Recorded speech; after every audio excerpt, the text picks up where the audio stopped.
Hoy, hace 96 años, según la obra de García Márquez, comenzó a llover en Macondo. Y porque en la vida real, ayer fue el aniversario de la primera masacre de las bananeras en Colombia, de la que un antropólogo norteamericano encontró constancias inéditas en una bodega abandonada en Costa Rica. El 6 de diciembre de 1928, un contingente del Ejército Nacional cercó la plaza principal de Ciénaga Magdalena, en la que se había concentrado los obreros bananeros en huelga, y disparó sobre ellos. La cuenta de muertos va desde los 9 que el ejército admitió, los 102 que Jorge Eliezer Gaitán documentó y los más de 3.000 que incluyó el relato inmortal de García Márquez. Las personas que aquí mataron, las embarcaron en el mismo ferrocarril, como si fueran racimos de banano, se lo llevaron a Ciénaga, allá los embarcaron en un carro, en unos camiones, y los llevaron a la playa, y de ahí los embarcaron en un barco y los tiraron mar adentro. Allá los desaparecieron. Señal Colombia coprodujo un documental con el director Kevin Coleman sobre los documentos de la United Fruit Company, como entonces se llamaba la actual Chiquita Brands, que el antropólogo Philippe Bourgois encontró en una bodega de Costa Rica.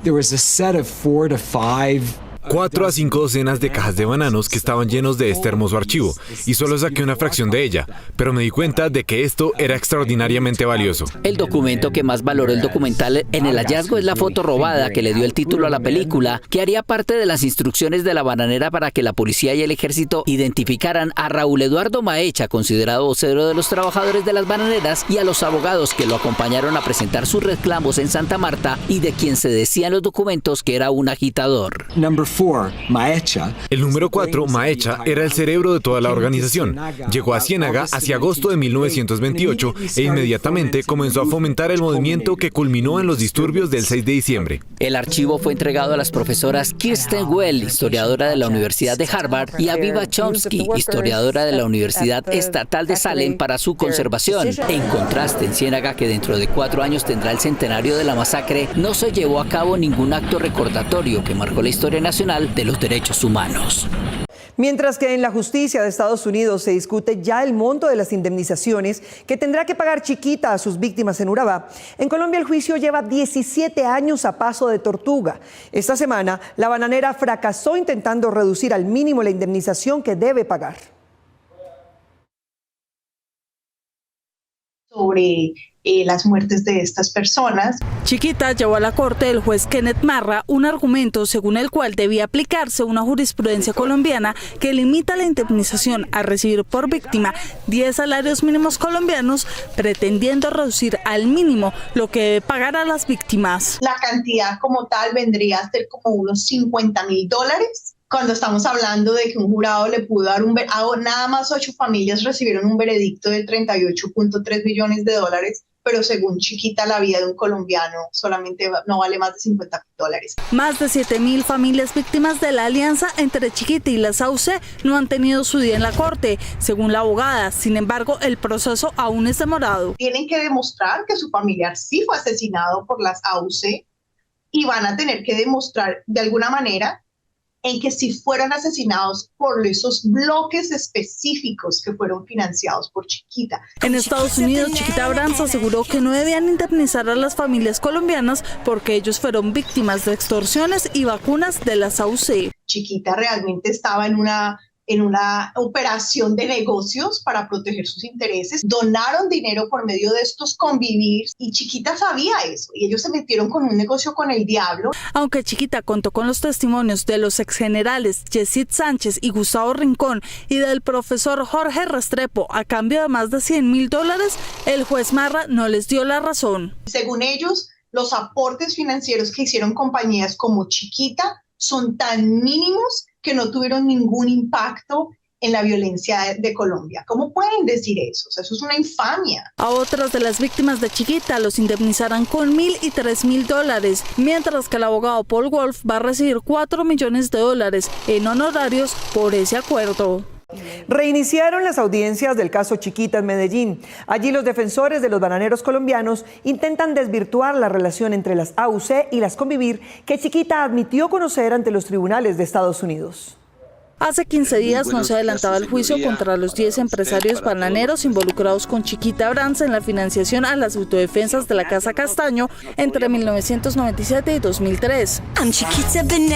Este 1 de noviembre retomó, aclarando que los testigos seguirán recibiéndose de manera virtual, basándose en un fallo reciente de la Corte Suprema de Justicia que permite la virtualidad en los juicios orales y la falta de recursos para adelantar las diligencias presencialmente. Se hizo un oficio al Consejo Superior de la Judicatura porque este no es el único proceso de Ley 600 que está bajo mi cargo, sino que existen muchos otros en los que se les decía, bueno, ¿qué presupuesto o qué dinero cuentan los juzgados para hacer esas remisiones de los testigos? Pues para poderlos desplazar.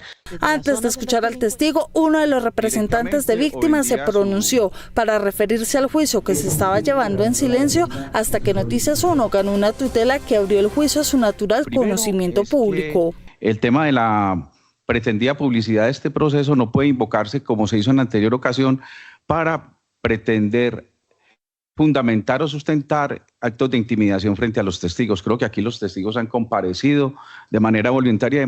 Además, el abogado aprovechó para referirse a la cantidad de testigos que se han escuchado y que aún faltan por dar sus testimonios en el juicio. Se solicitó una cantidad de testigos, en mi sentido desproporcionado, y lo manifesté en su momento, testigos que redundan en el contexto de Urabá y en la legalidad de las convivir. Tras estas intervenciones se escuchó al testigo del abogado Juan David Riveros, defensor de Víctor Enríquez, expresidente ejecutivo de Banacol, quien, como lo han hecho los demás defensores, pretende desligar la relación entre las SAUCE y las Convivir que los ejecutivos de Chiquita admitieron conocer en Estados Unidos. Si los hijos de nosotros están metidos en mal camino, no señor. Hasta en Mático, donde pudimos, los educamos y están trabajando y viven y están en la zona sin ningún problema. Entonces, ¿cómo vamos a decir que unas Convivir son los mismos que unas autodefensas? Las diligencias continuarán este mes y el 29 de noviembre se fijarán las fechas para continuar el juicio el próximo año y así culminar el proceso. El abogado Jaime Lombana no desperdició la oportunidad que le dio la juez del caso Chiquita para atacar a Noticias 1 por revelar el juicio secreto que se le seguía a su cliente, uno de los empresarios involucrados. En la sesión del viernes, el juicio ya alargado cambió sus reglas y podría alargarse aún más. 1 año y medio después de que se iniciara el juicio a 10 empresarios bananeros involucrados con Chiquita Brands en la financiación a las autodefensas de la Casa Castaño entre 1997 y 2003, la juez del caso resolvió cambiar las reglas. Podamos continuar como lo veníamos haciendo. El juicio se desarrollaba en secreto, sin menciones en la prensa, hasta la audiencia pasada a la que Noticias 1 pudo ingresar. Pero desde entonces la jueza Monsalve resolvió aplicar la jurisprudencia de la Corte Constitucional, que obliga a que los juicios penales se celebren presencialmente, y los abogados defensores protestaron. Se permite el uso de las TIC, pero en materia de juicio oral o en práctica de pruebas, para ser más concreta, debe hacerse de manera presencial. Jaime Lombana, defensor del exgerente de la empresa que compró la operación de Chiquita en 2003, Jorge Alberto Cadavid, aprovechó la oportunidad para atacar a Noticias 1 por haber obtenido acceso a la audiencia. Muy difícil de evitar que algún noticiero